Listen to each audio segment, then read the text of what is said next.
স্থানীয়ভাবে উনি অত্যন্ত ভালো একজন মানুষ। ওনাকে সবাই বেলাল হুজুর নামেই চেনে। আমি 2013 সালের দিকে যখন ঢাকার নবাবগঞ্জ উপজেলায় অবস্থান করতাম, তখন আমি আমার বোনের বাসায় থেকে ইউনিভার্সিটিতে আসা যাওয়া করতাম আর কি। তো তখন ওখানে বিভিন্ন মানুষের সাথে আমার পরিচয় হয়েছিল। আর ওইখানে অত্যন্ত ভদ্র একজন মানুষ হিসেবে বেলাল হুজুর খুব সুপরিচিত ছিলেন। ওনার বাড়ি আসলে ভোলা জেলায়। উনি ওখানে একটা মহিলা মাদ্রাসার মোহতামিম বা প্রধান শিক্ষকের দায়িত্ব পালন করছিলেন। আর ওই মাদ্রাসার সাথেই একটি মসজিদ রয়েছে, ওই মসজিদের উনি পেশ ইমাম ও খতিব ছিলেন। তো আমি ওয়াক্তীয় নামাজ ওই মসজিদে পড়তে যেতাম। আর ওই মসজিদে পড়তে যাওয়ার কারণে ওখানকার ওই বেলাল হুজুরের সাথে আমার একটা ভালো সম্পর্ক গড়ে ওঠে। ওনার সাথে বিভিন্নভাবে আমি কথা বলি, যদিও বা উনি শুরুতে ওনার কোনো বিষয়ে উনি সহজে বলতে চাইতেন না যে উনি কোনো বিষয় জানেন বা কি। তো ওখানে আর একজন ভাই আছে, ওই এলাকাতেই বাড়ি, তো তার নাম হচ্ছে শাকির ভাই। শাকির ভাই কথা প্রসঙ্গে আমাকে বলেন যে বেলাল হুজুরের কাছে কিন্তু দুজন জিন আসে। তা আমি খুব অবাক হলাম যে তাই নাকি।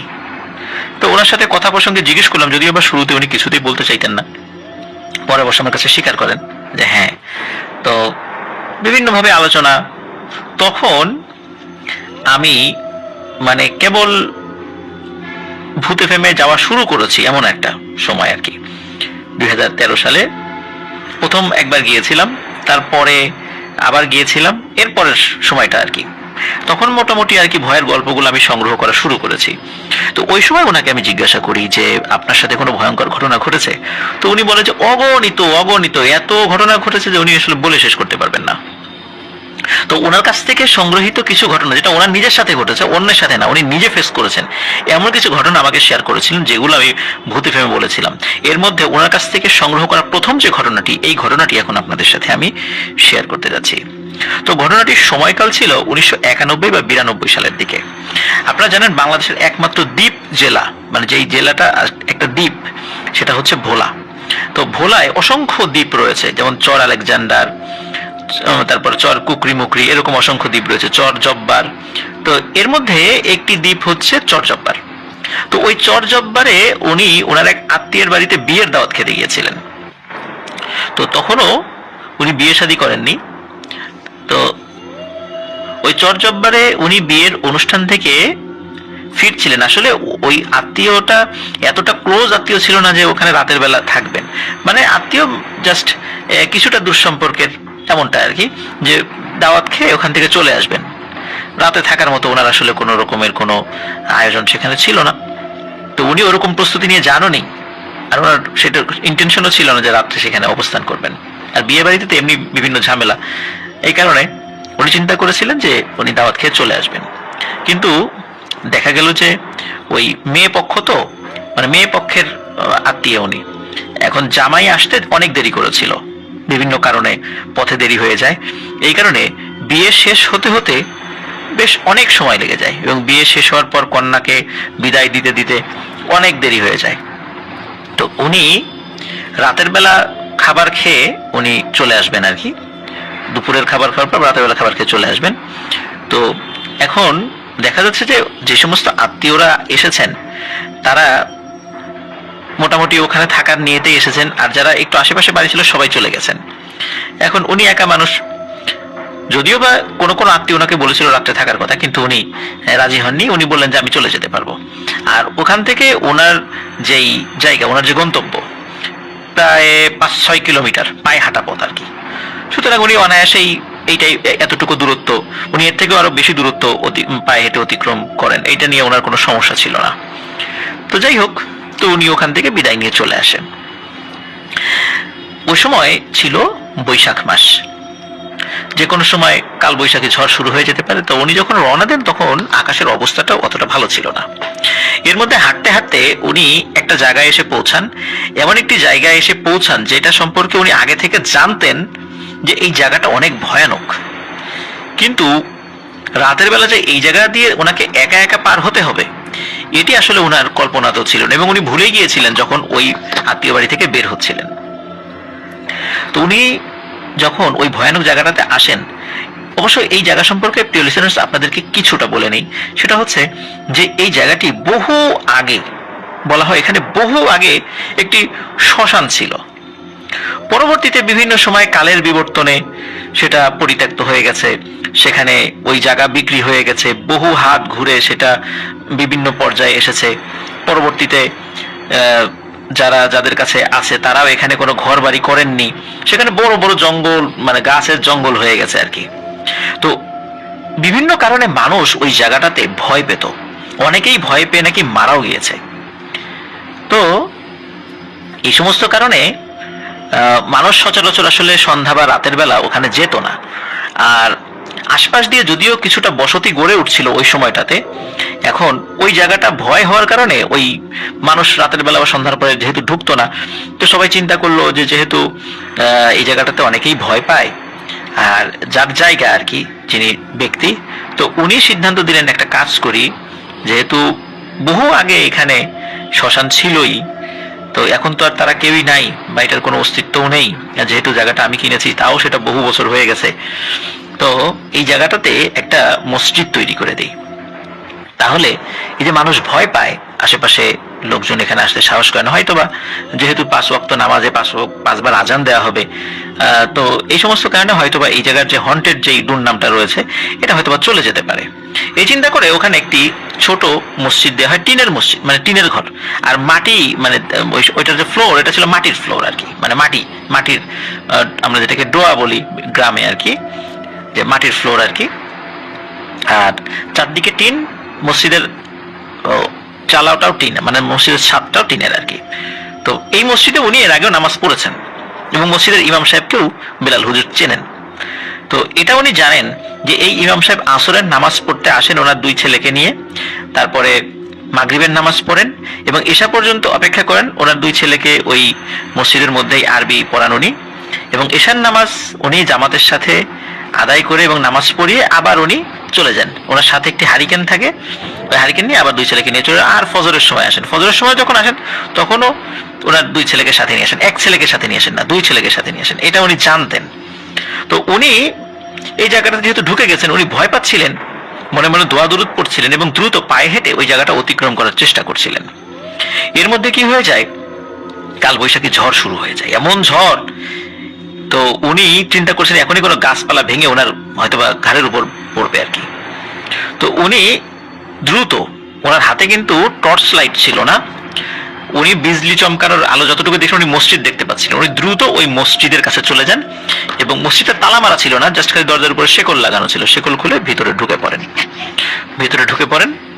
ঢুকে পড়ার পর উনি যেটি করেন সেটি হচ্ছে যে যেহেতু বাইরে প্রচন্ড ঝড় শুরু হয়েছে আর কি, উনি ভেতরে ঢুকে, মানে যতটুকু ওই যে বিজলির চমকানো আলো তো আসলে মসজিদে ঢুকছিল না, যেহেতু জানালাও বন্ধ ছিল, উনি হাতড়ে মসজিদের মেহরাব যেখানে থাকে আর কি, কারণ মানে গ্রামগঞ্জে মসজিদের যে মেহরাব থাকে, মেহরাব বলতে ইমাম সাহেব যেখানে নামাজে দাঁড়ান, তো ওই জায়গাটা, হ্যাঁ, তো ওই আশেপাশে সাধারণত ম্যাচ, মোমবাতি এগুলো রাখা থাকে, এরকম মানে একটা কমন জায়গা থাকে আর কি। তো উনি ওরকম হাতড়ে সত্যি একটা ম্যাচ এবং মোমবাতি পেয়েও যান সেখানে।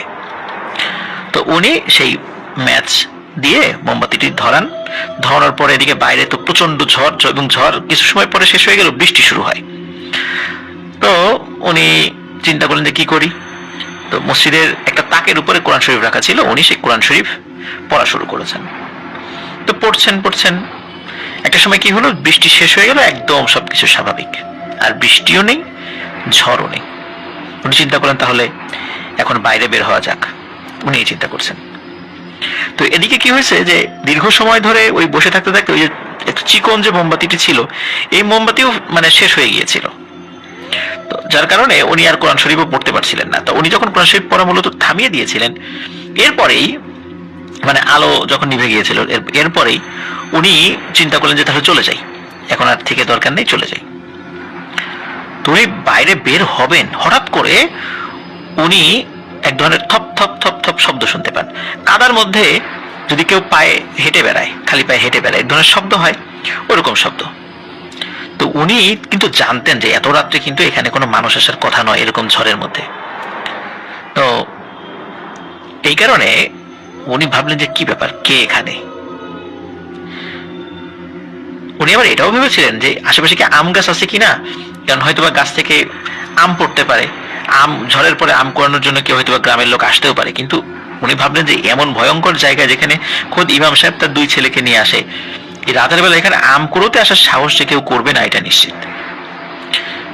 উনি মানে দরজা খুলে বের হবেন এমন সময়, মানে তার আগেই শব্দটি উনি পাচ্ছিলেন। উনি আর দরজা খোলেন না, উনি ভেতর থেকে বলেন, এই বাইরে কে? উনি একবার শুধু বলেছেন, এরপরে বাইরে থেকে আওয়াজ ভেসে আসে, বলে, তুই বাইরে বের হ।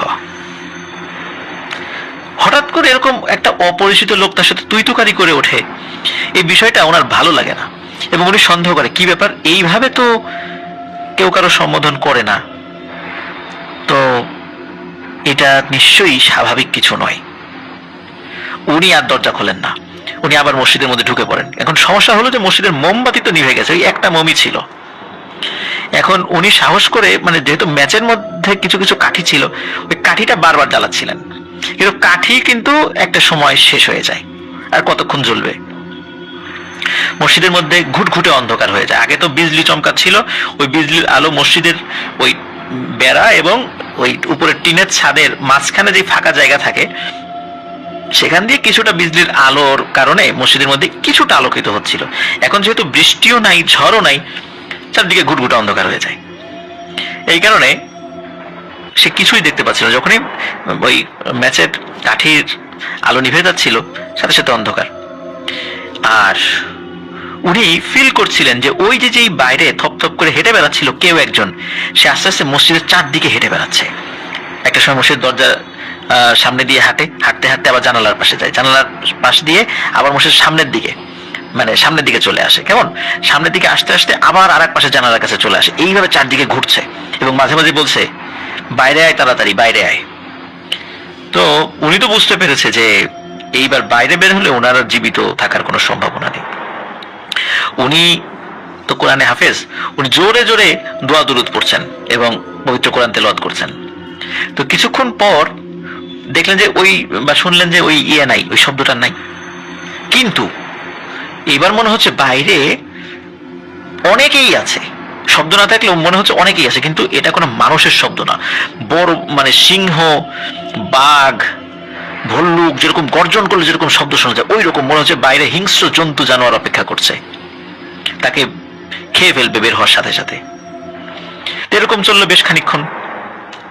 এর কিছু সময় পর হঠাৎ করে দরজায় ঠক ঠক ঠক ঠক আওয়াজ শুরু হয়েছে। আওয়াজ শুরু হওয়ার পর এই যে কণ্ঠে ডাকছে সেটা হচ্ছে ওনার বাবার কণ্ঠ। বেলাল, বাবা বাইরে আয়, তোর সাথে কথা আছে। তখন বেলাল হুজুর কোনো কথা বলে না। এর কিছু সময় ওনার চাচা, যিনি অনেক আগে মারা গিয়েছিলেন, সেই চাচার কণ্ঠে ডাকছে, বেলাল, আমি তোমার চাচা, দরজা খোলো, আমাকে ভেতরে ঢুকতে দাও।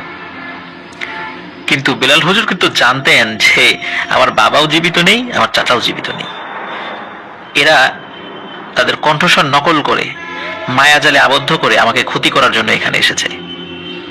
তো উনি ভয়ে একদম জড়সড় হয়ে গেছেন। উনি চিন্তা করেছেন এই আজকের রাতই ওনার জীবনের হয়তো বা শেষ রাত। এরকম প্রায় ঘন্টা খানিক চলতে থাকে। আর এইরকম এই ধরনের সিচুয়েশন যদি কারোর সাথে চলতে থাকে, প্রিয় লিসেনার্স, আপনারা নিশ্চয়ই বুঝতে পারছেন যে কারো মনের অবস্থা কেমন হয়। এর মধ্যে উনি চিন্তা করেন যে কয়টা বাজে, দেখি ফজরের আজানের কতটুকু সময়। কিন্তু সমস্যা হলো ওই মসজিদে কোনো ঘড়ি ছিল না, আর ওনার হাতেও কোনো ঘড়ি ছিল না। কারণ উনি মসজিদে ঘড়ি ছিল না, উনি ওই মোমবাতি জ্বালানোর পরে তার দিকে তাকিয়েছিলেন, উনি দেখেছেন মসজিদে কোনো ঘড়ি নেই। তো উনি বুঝতে পারছিলেন না যে আসলে মানে কয়টা বাজে, কারণ ফজরের আজান, উনি আশা করেছেন ফজরের আজান দিলে এই সমস্যা থাকবে না। তো উনি যেই নেই চিন্তা করছেন, হঠাৎ করে বাইরের থেকে কোনো একটা মসজিদের মাইকে ফজরের আজান ভেসে আসে। আর আজান ভেসে আসার সাথে সাথে মুহূর্তের মধ্যে আশেপাশের সব শব্দগুলো মিলিয়ে যায়। উনি সাহস পান, উনি মসজিদ থেকে বের হয়ে আসেন। বের হয়ে এসে দেখেন কেউ নেই, কিচ্ছু নেই, একদম স্বাভাবিক। এবং বাইরে মেঘ সরে গিয়ে চাঁদের আলো দেখা যাচ্ছে এবং চাঁদের আলোয় পথগুলো আলোকিত হয়ে আছে। তো উনি হাঁটা শুরু করেন যেদিকে উনি যাচ্ছিলেন। ওনার যাওয়ার পথে একটি বাজার পড়ে, ওই বাজারে একটা মসজিদ রয়েছে। উনি চিন্তা করলেন যে হাঁটতে হাঁটতে যাই, তো মাত্র তো আজান হয়েছে, আমি যেতে যেতে ওই মসজিদে ইমাম সাহেব চলে আসবে, ওখানে ফজরের নামাজ আদায় করব।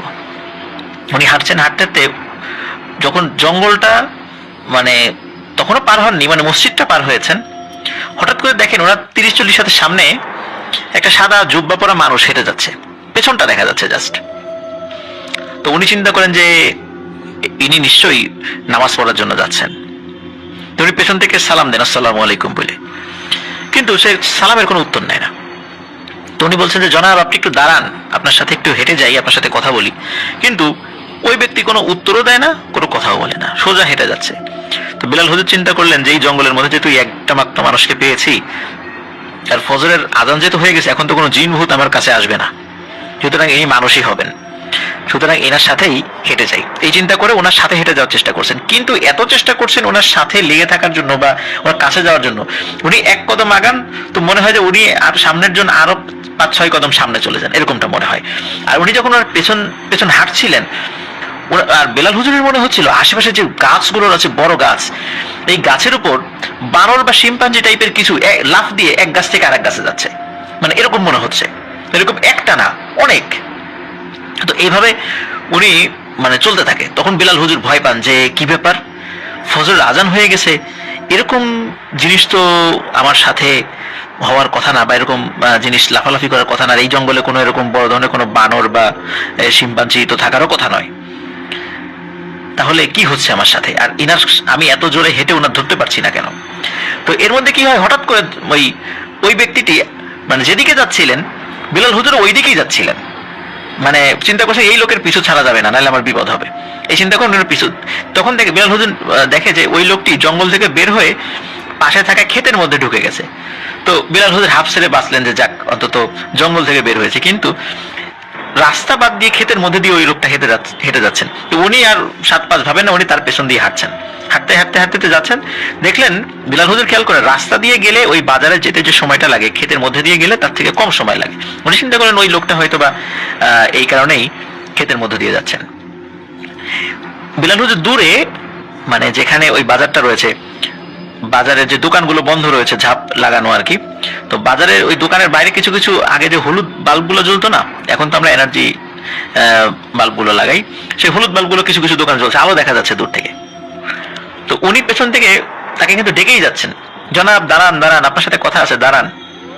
যখন দাঁড়ায় না তখন আবারও সালাম দেন, এরকম বহুবার তাকে সালাম দিয়েছেন।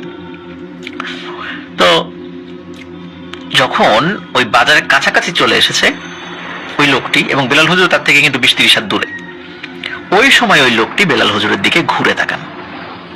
ঘুরে তাকানোর পরে বেলাল হুজুর দেখেন লোকটির চেহারা এত সুন্দর, মানে চেহারা থেকে মনে হচ্ছে নূর বের হচ্ছে, আলো বের হচ্ছে, সাদা লম্বা দাড়ি, জুব্বা পরা, অত্যন্ত সুন্দর চেহারা, যা এই চাঁদের আলোতেও স্পষ্ট দেখা যাচ্ছিল। ওই সময় ওই হুজুর বা ওই ব্যক্তিটি বেলাল হুজুরের এতক্ষণ ধরে দেয়া সালামের উত্তর নেন, ওয়ালাইকুম আসসালাম ওয়া রাহমাতুল্লাহি ওয়া বারাকাতুহু, লম্বা উত্তর নিয়েছেন আর কি। তখন ওই লোকটি তখন বলেন, তুমি রাতের বেলা এখানে কি করছিলা জঙ্গলের মধ্যে ওই মসজিদে? তখন বেলাল হুজুর বলেন, আমি তো ঝড়ের কারণে আটকে গিয়েছিলাম। বলে, তুমি কি জানতা না এখানে কি ভয়ানক ব্যাপার রয়েছে? আমি যদি আজকে না আসতাম ওরা তোমাকে জানে মেরে ফেলতো। তুমি পেছন দিকে তাকিয়ে দেখো তো, কিছু দেখো কিনা। বেলাল হুজুর তখন পেছন ফিরে তাকিয়ে দেখে যে আবছা দেখা যাচ্ছে বিশাল বড় বড় মানে বাঘ, একটা বাঘ মনে হচ্ছে হাতির সমান, একটা সিংহ মনে হচ্ছে হাতির সমান, আর দানবীয় আকৃতির বেশ কিছু মানুষ দূরে দাঁড়িয়ে আছে, কাছে আসছে না। তো বলছে যে আর কখনো এখানে রাতের বেলা এভাবে আসবা না, যাও, চলে যাও। এই বলে ওই লোকটি হঠাৎ অদৃশ্য হয়ে যায়। তখন বেলাল হুজুর বুঝতে পারেন ইনি কোনো মানুষ ছিলেন না, ইনি একজন ভালো নেককার জিন ছিলেন। তো উনি বিপদে পড়েছিলেন, এই কারণে হয়তো আল্লাহ তাআলাই এই জিনকে ওনাকে উদ্ধার করার জন্য এখানে পাঠিয়ে দিয়েছেন। তো উনি দ্রুত এক দৌড়ে উনি বাজারের মধ্যে ঢুকে যান, যেহেতু একদম কাছেই চলে এসেছিলেন। আর বাজারের মধ্যে যেখানে মানে মসজিদ রয়েছে, ওই মসজিদটি উনি চিনতেন যদিও, কিন্তু উনি যখন দৌড় দিয়েছেন হঠাৎ করে বাজারের যে পাহারাদাররা থাকে, চৌকিদার যারা পাহারা দেয়, এদের সাথে ধাক্কা লাগে। ওই চৌকিদার বলে ওঠে, এই মিয়া চোখে দেখেন না, কোত্থেকে আসছেন এত রাতের বেলা, এই বাজারের মধ্যে কি করেন, চুরি চামারি করার ইচ্ছা আছে নাকি, এরকম করে মানে বলে ওঠে। কারণ এত রাতের বেলা কেবল ঝড় শেষ হয়েছে, মানে উনি দৌড়ে চলে আসছেন, উনি চিন্তা করছেন হয়তো চুরি চামারি করে দৌড়েছে, মানে দৌড় দিয়েছেন কিনা, তাদের মনে হওয়াটাই স্বাভাবিক ছিল। তখন বেলাল হুজুর বলেন যে আমি তো ওই মসজিদে ছিলাম। তখন ওই চৌকিদাররা বলে কোন মসজিদে ছিলেন, তখন ওই জায়গার নাম বলে, সঙ্গত কারণ আমি কিন্তু জায়গাটার নামটা বলছি না প্রিয় লিসেনার্স। তো বলে মিয়া তোমার তো মানে ভাগ্য ভালো, তুমি বেঁচে গেছো, ওখানে কত লোক মারা গেছে তুমি জানো? বলে হ্যাঁ আমি তো জানি ওই জায়গাটা ভয়ানক। তাহলে রাতের বেলা তুমি কেন ওই দিক দিয়ে আসতে গেছিলা, তোমার কপাল খুব ভালো। বলে যে আমি মসজিদে যাচ্ছি, একটু ফ্রেশ হবো, নামাজ পড়বো। বলে আজানের তো এখন অনেক দেরি। বলে না না, আমি তো আজানের শব্দ শুনেছি। বলে আজানের শব্দ শুনছো মানে? রাত বাজে এখন 2:30, তুমি আজানের শব্দ শুনলা কোত্থেকে? সত্যিও চৌকিদারের হাতের ঘড়িতে উনি দেখেন যে রাত 2:30 বাজে। তখন চৌকিদাররা সাথে নিয়ে মসজিদের কাছে নিয়ে যায়, মসজিদের কাছে নিয়ে বলে যে তাহলে তুমি অপেক্ষা করো, আর যদি খারাপ লাগে তুমি এই যে আমাদের এদিকে চলে এসো, তোমার সাথে গল্প করবো। তো উনি চিন্তা করে যে মসজিদের এখানে আবার বসে থাকবে একা একা, তো উনিও চৌকিদারদের সাথেই গল্প গুজব শুরু করেন, বিভিন্ন বিষয় বলতে থাকেন। এর অনেকক্ষণ পর মসজিদের মুয়াজ্জিন আসেন। তখন মুয়াজ্জিন আসার পর মুয়াজ্জিন সাহেবের সাথে ওই চৌকিদার পরিচয় করাই দেন। তো মুয়াজ্জিন সাহেব বলেন আসলে আপনার ভাগ্য ভালো, নাহলে তো এই মসজিদের নামাজ পড়ে রাতের বেলা তো সবাই চলে যায়, কেউ দেরি করে না ওই মসজিদটাতে, আর আপনি সেই রাতের বেলা ঝড়ের মধ্যে ওই মসজিদে আটকে গিয়েছিলেন, সত্যি আল্লাহর অশেষ রহমত। তো যদিও মুয়াজ্জিন আরো দেরি করে আসতেন, উনি তাহাজ্জুদ পড়ার জন্য সাধারণত আজানের 1 ঘন্টা আগে চলে আসেন, তো যার কারণে আরো তাড়াতাড়ি উনি চলে এসেছিলেন। তো মসজিদের মধ্যে উনি ঢোকেন, উনি যেহেতু রাতের বেলা ঘুমাতে পারেননি, উনি আজানের আগ পর্যন্ত যতটুকু সম্ভব উনি মসজিদে ঘুমিয়ে নিয়েছিলেন। পরে ফজরের নামাজ পড়ার পরে যখন চারদিকে ফাঁকা হয় তখন উনি বাড়িতে চলে আসেন। তো